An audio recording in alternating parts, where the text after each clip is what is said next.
Ассаламу алейкум, асылдарым, жақсыларым. Біз қазір Айжан чемпион мен Аманатхонның арасындағы келісім-шартты көріп жатырмыз. Алматыдағы кездесуімізде Қазақстанның спортшылары туралы жан айқайын жеткізген қарындасымызға ағалық қамқорлығымызды білдірсек деген ойымызда болған еді. Енді қазір ағасы бар, жағасы бар дейді. Осы жерде апалары бар, осы жердегі асыл адамдар бар, жақсы адамдар бар. Барлығымыз жиналып Айжан чемпионды қолдайық дедік. Өзінің қалаған талғар қалашығынан үйді таңдап алсын дегенде жоспарымыз бар. Алла қаласа қазір кезекке тұрады, Аманатхоннан кезекке келген кезде үйлі болады. Және де бүкіл қазақ еліндегі қарындастарымыз жыламай жүрсін деген ниеттеміз. Барлықтарыңыз аман болыңыздар.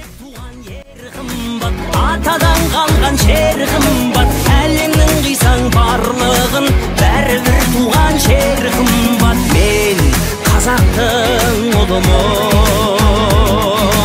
мен қазақтың ұлымын.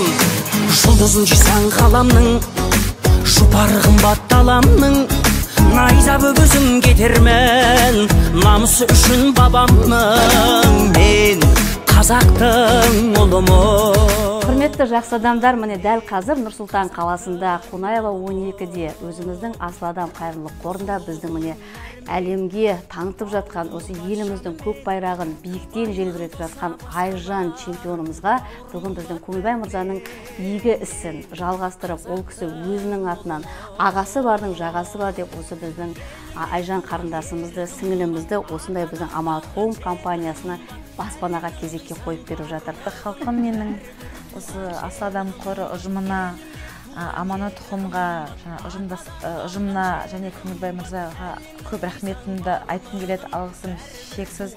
Осы біз сияқты қазақ елінің мәртебесін көтеріп жүрген спортшыларды далада қалдырмай, қол ұшын беріп, осындай біздерге жаңағы көмегін тигізіп жатыр. Ұзағынан болсын, Алла разы болсын.